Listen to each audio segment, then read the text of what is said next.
Hello दोस्तों, good morning, सुप्रभात आप सभी को। दोस्तों, यूँ कहें तो सर्द मौसम की ज़बरदस्त एंट्री हो चुकी है।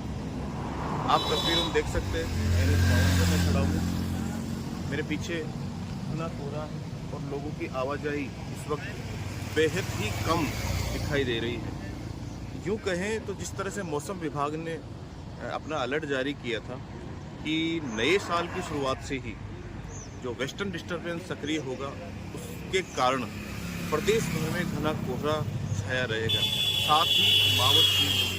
क्योंकि मैं बता दूं आपको, जिस तरह से मावट हुई है साल के पहले दिन, टोंक ज़िले की अगर मैं बात करूं, प्रदेश के कई ऐसे ज़िले हैं जहां पर मावट ने दस्तक दी है। अब मावट होना भी लाजमी है, क्योंकि हमारा जो धरती पुत्र है, जो किसान है, वो इस पूरे सीजन में मावट का इंतज़ार कर रहा था।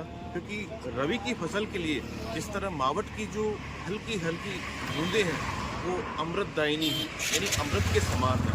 अगर मावट नहीं होगी तो कहीं ना कहीं इन फसलों पर विपरीत प्रभाव भी पड़ता है।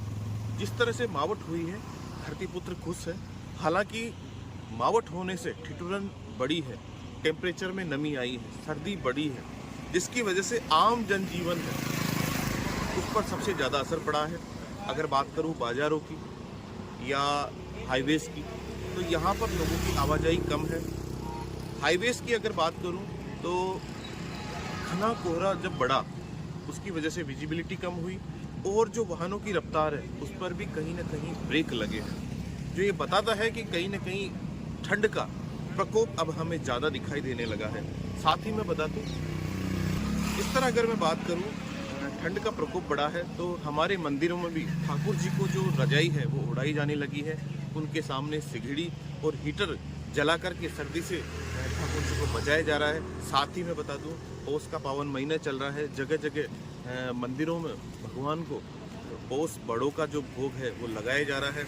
इस सीज़न की अगर बात करूँ तो सीजन में पूरे सर्द मौसम में 2025 के आखिरी सप्ताह तक सर्दी में इजाफा नहीं हुआ था, लेकिन 2020 के पहले सप्ताह से ही, यानी पहला और आज दूसरा दिन है, दोनों दिन से ही लगातार कोहरे ने ज़बरदस्त दस्तक दी है। सर्दी बढ़ी है, टेम्परेचर डाउन हुआ है, जिसकी वजह से हम यूँ कहें तो मौसम भी सुहावना हुआ है, लेकिन कहीं ना कहीं जो ठिठुरन है वो बहुत ज़्यादा बढ़ गई है। ऐसे में मौसम जो विभाग है उसने लोगों को चेताया है कि वो पर रहें, अनावश्यक कार्य से बाहर न जाएं। साथ ही जब भी बाहर अगर वो जाएं तो अपने आप को पूरी तरह से कवर करके जाएं, क्योंकि जिस तरह से सर्दी बढ़ी है, मौसमी बीमारियों ने भी दस्तक दी है। अस्पतालों में जो ओपीडी है उसमें बढ़ोतरी हुई है। ख़ासतौर से अगर मैं बात करूं तो बच्चे, बुजुर्ग, महिलाओं में जो सर्द मौसम में होने वाली जो बीमारियां हैं उन्होंने दस्तक दी है, जिससे वहाँ पर सर्द मौसम के रोगियों की संख्या में इजाफा हुआ है। साथ ही मैं बता दूँ कि जिस तरह से वेस्टर्न डिस्टर्बेंस सक्रिय है, की वजह से मौसम विभाग ने अगले आने वाले 2-4 दिन तक लगातार घना कोहरा, साथ ही हल्की मावट की भी चेतावनी दी गई है। इस चेतावनी को देखते हुए लगता है कि कहीं ना कहीं अभी लगातार ऐसा ही मौसम हमें देखने को मिलेगा। फिलहाल इस वीडियो में इतना ही। दोस्तों, अगर वीडियो आपको पसंद आए तो इस वीडियो को शेयर करें और इस चैनल को, इस पेज को फॉलो करें और सर्दी के मौसम का आनंद लें।